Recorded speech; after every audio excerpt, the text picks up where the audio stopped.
नमस्कार, आप देख रहे हैं द न्यूज़ 15 यूपी और मैं हूं परवेज त्यागी। संभल हिंसा को हुए 1 महीने से ज़्यादा समय बीत चुका है, लेकिन अभी तक भी कोई संभल हिंसा के पीड़ितों के आंसू पोंछने नहीं पहुंचा। लेकिन आज जिस तरह की खबर सामने आ रही है वो बता रही है कि समाजवादी पार्टी का डेलीगेशन आज संभल में पहुंच रहा है। करीब 2 से ढाई बजे के बीच समाजवादी पार्टी का यह डेलीगेशन आज संभल में पहुंच सकता है। जो विधानसभा में नेता प्रतिपक्ष हैं माता प्रसाद पांडे, उनके नेतृत्व में समाजवादी पार्टी ने एक डेलीगेशन भेजा है जिसमें करीब 5 सांसद भी शामिल है और आधा दर्जन के करीब विधायकों की संख्या इस डेलीगेशन में है। तो आज समाजवादी पार्टी का ये डेलीगेशन सीधा संभल पहुंचेगा और संभल पहुंचकर जो हिंसा में 5 लोग गोली का शिकार हुए हैं उनके परिजनों से मिलेगा। परिजनों से मिलकर 5-5 लाख रुपए की आर्थिक सहायता का चेक भी डेलीगेशन के द्वारा पीड़ितों को दिया जाएगा। माता प्रसाद पांडे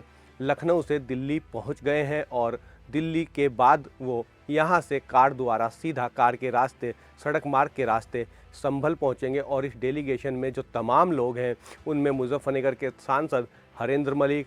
कैराना की सांसद चौधरी इकरा हसन और मुरादाबाद की सांसद रुचि वीरा का नाम भी है। इसके अलावा नीरज मौर्य जो आंवला के सांसद हैं वो भी इस डेलीगेशन का हिस्सा बनाए गए हैं। जो कमाल अख्तर मुरादाबाद की कांट सीट से विधायक हैं वो भी डेलीगेशन में शामिल है। नवाब इकमाल महमूद जो संभल के ही विधायक हैं वो भी इसमें शामिल हैं और पिंकी यादव जो असमोली संभल जिले की ही विधानसभा सीट है वो भी इस डेलीगेशन का हिस्सा रहेंगी। इसके अलावा जो एक चौंकाने वाला और बड़ा नाम इस डेलीगेशन में है वो है जियाउर रहमान बरका जो संभल के ही सांसद हैं और जिनके खिलाफ इस मामले में एफआईआर भी दर्ज हुई है, जिनको पुलिस ने इस मामले में हिंसा भड़काने का आरोपी भी बनाया है और एक के बाद एक 3 एफआईआर अब तक संभल के मामले में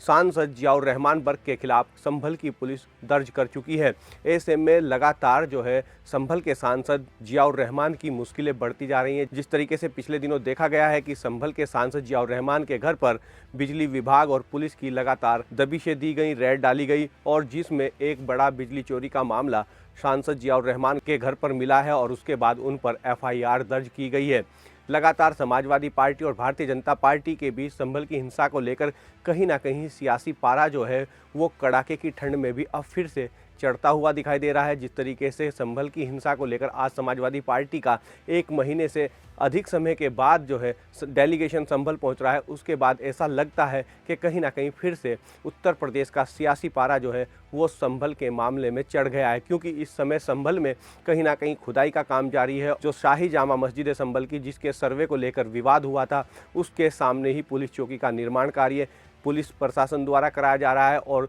जो कुएं हैं, कूप हैं, उनकी खुदाई का काम भी संभल में लगातार जारी है। ऐसे में संभल को लेकर उत्तर प्रदेश ही नहीं देश की राजनीति भी गरमाई हुई है। कहीं ना कहीं संभल के मामले को लेकर और मंदिर मस्जिद खोजने के मामले को लेकर जो संघ प्रमुख हैं मोहन भागवत वो भी बयान दे चुके हैं, लेकिन उसके बावजूद भी उत्तर प्रदेश के संभल में खुदाई का काम नहीं रुक रहा है और कहीं ना कहीं संभल हिंसा के बाद जो मामला जो हालात जो तनावपूर्ण दिखाई देते हैं वो अभी भी उत्तर प्रदेश में बरकरार हैं। ऐसी तमाम संभावना संभल में जताई जा रही कि कहीं ना कहीं संभल की जो जनता है उस पर पुलिस प्रशासन का प्रेशर है और कहीं ना कहीं उस प्रेशर के चलते संभल में जो माहौल होना चाहिए था, जो फ्रीडम, जो आज़ादी जनता को मिलनी चाहिए थी वो दिखाई नहीं देती है। ऐसे में इस बात की छानबीन भी जो आज समाजवादी पार्टी का डेलीगेशन संभल आ रहा है वो करेगा कि आखिर जनता का क्या हाल है, जनता की क्या स्थिति है और संभल की हिंसा के बाद संभल के लोगों के साथ पुलिस का रवैया, पुलिस का बर्ताव और पुलिस प्रशासन ने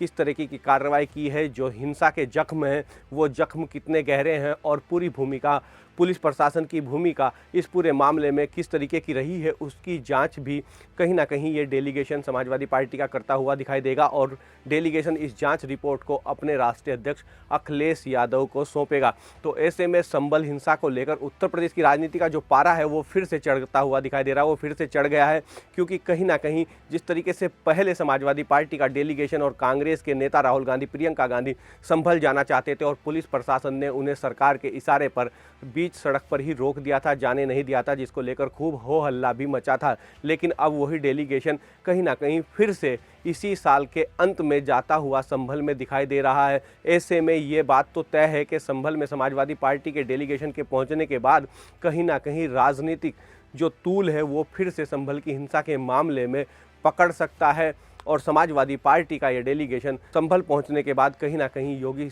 आदित्यनाथ की सरकार और पुलिस प्रशासन पर भी सवाल खड़े कर सकता है। तो ऐसे में लगातार हमारी नज़र संभल में समाजवादी पार्टी के डेलीगेशन को लेकर लगी हुई है कि आखिर डेलीगेशन कहां कहां पहुंचता है, किन किन लोगों से बात करता है, जो हिंसा के घाव हैं उन घाव तक पहुंचने के लिए पुलिस प्रशासन डेलीगेशन को पहुंचने भी देता है या नहीं पहुंचने देता है, ये भी देखने वाली बात होगी। तो ऐसे में सबसे बड़ा सवाल जो है आज डेलीगेशन के पहुंचने का यही है कि पुलिस प्रशासन अपने हिसाब से डेलीगेशन को जाने देता है या फिर डेलीगेशन के जो सदस्य हैं, माता प्रसाद पांडे और तमाम सांसद विधायक जो इस डेलीगेशन में समाजवादी पार्टी की तरफ से शामिल किए गए हैं, वो अपने हिसाब से पीड़ितों से बात करते हैं या उन मौक़ों पर, उन स्पॉट्स पर जाते हैं जहां हिंसा भड़की है और जहां लोगों की गोली लगने से मौत हुई है। तो ये देखना दिलचस्प होगा और इस डेलीगेशन के संभल पहुंचने के बाद की क्या तस्वीरें होंगी, उन तस्वीरों को भी देखना बेहद दिलचस्प होगा। तो ऐसे में आप लगातार द न्यूज़ 15 यूपी के साथ जुड़े रहिए और लगातार उत्तर प्रदेश और संभल के इस संग्राम पर,